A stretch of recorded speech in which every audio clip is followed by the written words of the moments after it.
ఓం నమ శివాయ. ఈ కార్తీక మాసం చాలా విశేషమైన మహాపర్వము.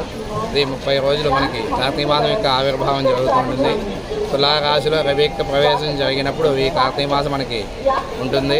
ఈ కార్తీక మాసంలో ఈ రోజు ప్రత్యేకత తెలుసుకుంటే కనుక విశ్వావసునామ సంవత్సరంలో కార్తీక శుద్ధ షష్ఠితో కూడినటువంటి సోమవారం ఈరోజు విశిష్టత ఏమిటి అంటే కనుక పరమేశ్వరుడితో పాటు వారి తనయుడు అయినటువంటి కుమార సుబ్రహ్మణ్యేశ్వర స్వామి, మళ్ళీ దేవసేనాధిపతి సుబ్రహ్మణ్యేశ్వర స్వామి కూడా విశేషంగా అర్చనలు అభిషేకాలు అన్నీ కూడా జరుగుతూ ఉంటాయి.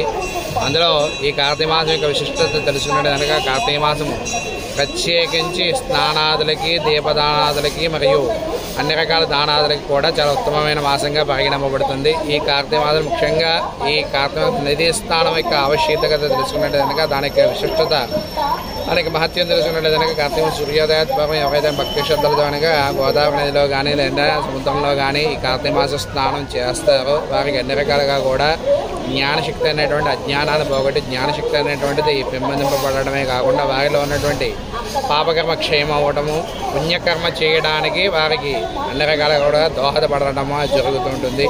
అందులో ఈ కార్తీక మాసంలో నదీ స్నానం చేయలేనటువంటి వారు ఏం చేయాలి అని అనుకున్నట్లయితే కనుక పాపికుమ తడాగాదులు అంటే కానీ వారికి ఆవాసాలను బట్టి కుళాయి నీళ్లు కానీ ఏవైనా సరే లేదంటే చెరువులో కానీ బావిలో కానీ గంగాదేవికి నామస్మరణ కానీ గోదావరిదేవికి నామస్మరణ కానీ చేసుకుని 3 సార్లు ఈ కార్తీక మాసం స్నానం చేస్తున్నాను. కార్తీక దామోదర నాకు నదీ స్నానం యొక్క ఫలితాన్ని లేదా సముద్ర స్నానిక ఫలితాన్ని మాకు ఇవ్వండి అని చెప్పేసి స్నానము జపము తపస్సు పూజాధికాలు అన్నీ చేసుకుని దీపారాధన చేసుకుని దీపారాధనతో పాటు ఏ దేవాలయానికి వచ్చి చేయవలసిన అవసరం లేదు. మనసులోనే అంతరాత్మ జీవాత్మ పరమాత్మ అన్నీ కూడా ఉంటాయి కాబట్టి చేసుకోలేనటువంటి వారికి మాత్రమే చెప్పడం జరిగింది.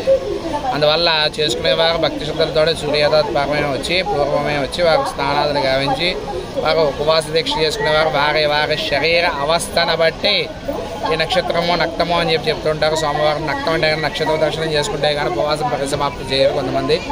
అది తెలుసుకుని కలియుగంలో ప్రామాణికంగా ఏదైతే చెప్పారో ఛాందసానికి లేదా చాదస్థానికి వెళ్ళిపోయి చేయకుండా వారికి పరిస్థితిని బట్టి ఆరోగ్య స్థితిని బట్టి చేసుకుని అందులో కూడా భక్తి శ్రద్ధలతో కలియుగంలో ఏదైతే ప్రామాణికంగా చెప్పినటువంటి ఏవైతే ఉన్నాయో కార్తీక పురాణం చెప్పినటువంటి ఏవైతే ఉన్నాయో వారి ప్రకారంగా చేసుకుని ధరించి కార్తీక నదీ స్నానం చేయడం వల్ల పుష్కర స్నానం చేస్తే ఏవైతే ఫలితం కలుగుతుందో అంత ఫలితం కలుగుతుంది. దీపదానం అనేటువంటిది కూడా చెబుతూ ఉంటారు. దీపదానం చేయడం వల్ల మనలో ఉన్నటువంటి అజ్ఞానాన్ని రూపమాపి జ్ఞానాన్ని పెంపొందింపజేస్తుంది. అది తెలుసుకుని అందులో కూడా తరించగా కోరుతున్నాం.